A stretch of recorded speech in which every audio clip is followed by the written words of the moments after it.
Des ambassadeurs francophones. Deuxième plateau, fidèles téléspectateurs, nous avons le délégué général à la francophonie. Bonjour.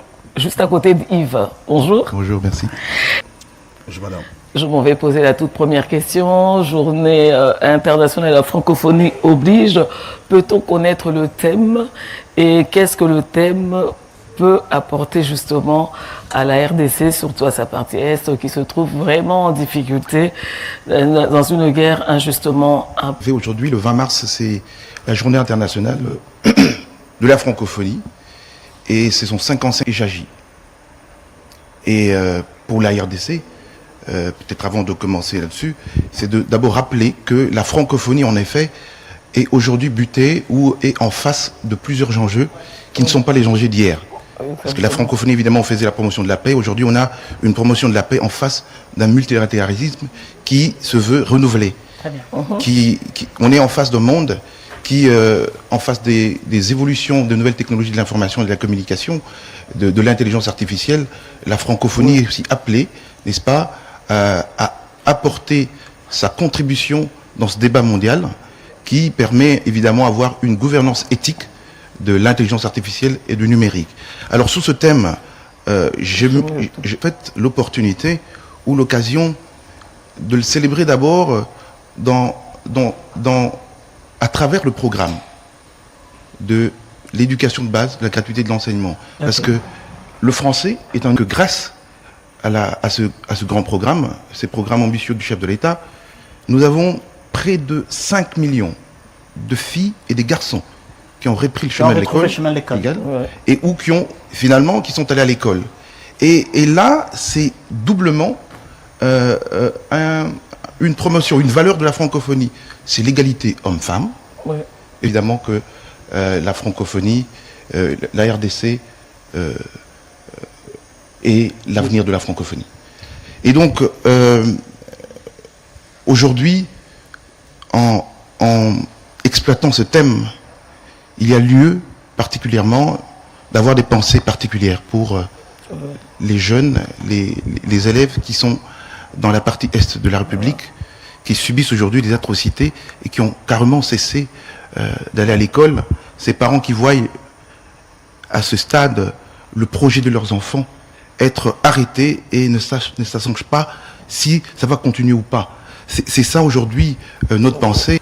Quand va reprendre cette paix durable au niveau de l'Est du pays, mais c'est également d'encourager tous les jeunes de la République démocratique du Congo, les élèves, à innover, à apprendre, à entreprendre, etc. Je reviens à vous pour savoir l'état des lieux actuels de la coopération internationale. Il faut dire que le ministère ou le gouvernement, le peuple n'a pas forcément un regard très pointu ou très poussé sur chacun de ministères ou chacun de portefeuille, mais parce que l'occasion faisant les larrons, comment se porte la coopération internationale au plan général? Merci pour la parole. Je voudrais, avant toute chose, rappeler 3 faits. Okay. En fait, la francophonie fait partie de coopération multilatérale, parce que la coopération a plusieurs facettes. Okay. Elle est décentralisée, elle est bilatérale, et avec les organisations sous-régionales et régionales, ainsi de suite. La RDC, au sein de la francophonie, je vais rebondir sur ce que le ministre honoraire Chokitun a souligné tout à l'heure. Oui. La République démocratique du Congo, c'est un pays majeur au sein de la francophonie, par le fait que sur le plan démographique, il est le premier pays francophone.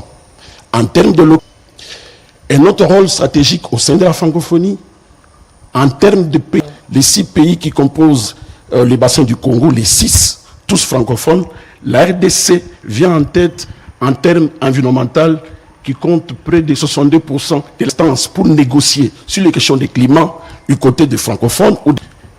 Un des pays francophones qui détient les matières critiques.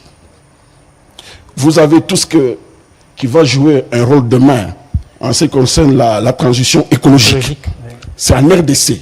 Vous avez 70% des cobalt est détenu par la RDC. En fait, la francophonie, aujourd'hui, a à son sein un pays, parce qu'ils ont mis en place un cadre stratégique de coopération à l'horizon 2030. Les pays francophones vont en bloc, comptant sur tout ce que la RDC détient.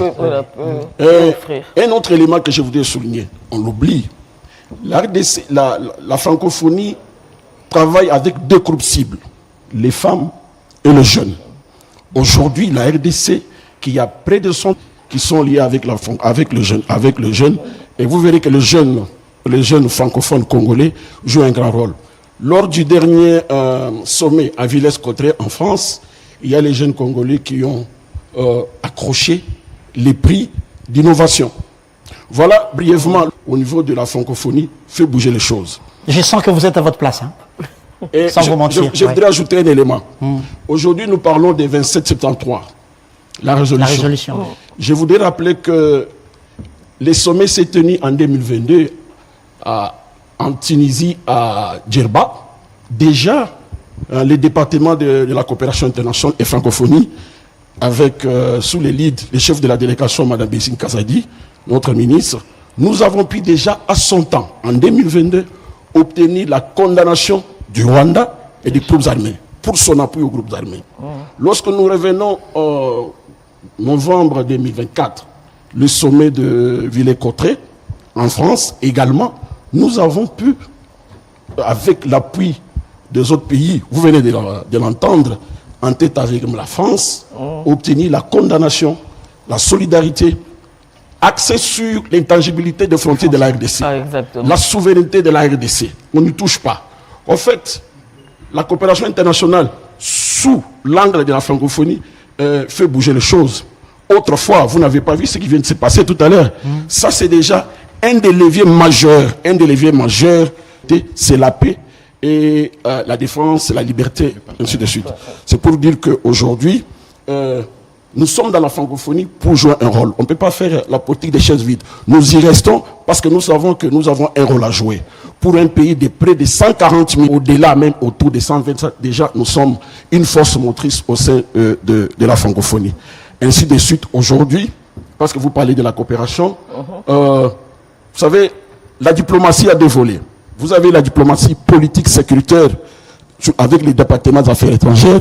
Vous avez les départements coopération et francophonie qui fait qu'aujourd'hui nous sommes ici. Nous sommes en train de déployer cette coopération avec les partenaires.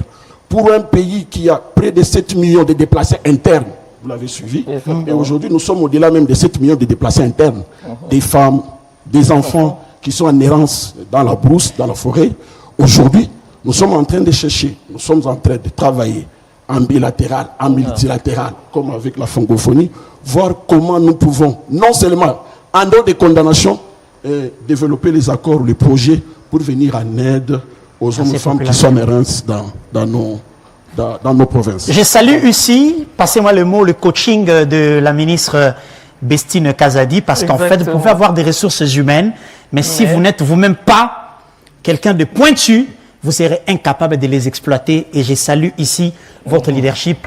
Je pense que Kaikwama, Wagner, Marie-Thérèse, Bessine Kazadi, femme claire, intelligente et efficace. Des femmes qu'il faut à la place qu'il faut. Monsieur le délégué général, j'aimerais que vous puissiez vous adresser à tous ces Congolais qui inévitablement vivent avec la langue, inévitablement mourront avec la langue. L'honorable Echelle a dit ici, le français est devenu presque notre langue maternelle. Même le bébé de 2 mois, on s'adresse à lui en français. Ce qui fait que quand il apprend ses premiers mots, c'est papa, c'est maman, ce n'est pas mbote. Mbote, ça viendra bien sûr, parce qu'en fait, le lingala étant presque naturel, les Français sont en train de prendre le dessus, ce qui n'est pas une mauvaise chose. Comment allez-vous à ces jours, dans le contexte actuel, rassurer cette population qui exploite le français au quotidien, que la francophonie ne nous a pas abandonnés et que la solidarité est réellement mise à profit pour que nous sortions de cette situation? Merci pour la question. En fait, d'abord, c'est de remercier en fait, la déclaration des ambassadeurs, parce que c'est l'expression de cette solidarité francophone en ce jour du 20 mars. Et puis, avant de chuter peut-être sur les le message que je pourrais adresser à ces jeunes, à ces enfants qui parlent français depuis le bas âge ou qui apprennent ça à l'école, c'est d'abord de rappeler évidemment que en francophonie, l'ambition de la RDC est une ambition de grandeur. Au départ, avec l'avènement du président, nous avons développé, n'est-ce pas, grâce à la ministre déléguée à la coopération internationale et la francophonie, la possibilité d'élever notre voix en francophonie. C'est-à-dire aujourd'hui, il y a des initiatives RDC, il y a des contributions et toujours assurer notre présence. Et donc, pour parler, par exemple, à la jeunesse, avant d'aller plus bas, c'est que qui participent à des missions économiques, qui bénéficient des projets, comme des projets qui autonomisent les femmes. En cette journée, en ce mois de la femme, il est très important de souligner la francophonie, mais à la disposition de la jeunesse. Mais c'est également, CEPC fait partie d'un groupe de travail exécutif sur le numérique, et dans lesquels il a apporté notamment la thématique de l'intelligence artificielle et de la découvrabilité de la langue française et de toutes les richesses francophones.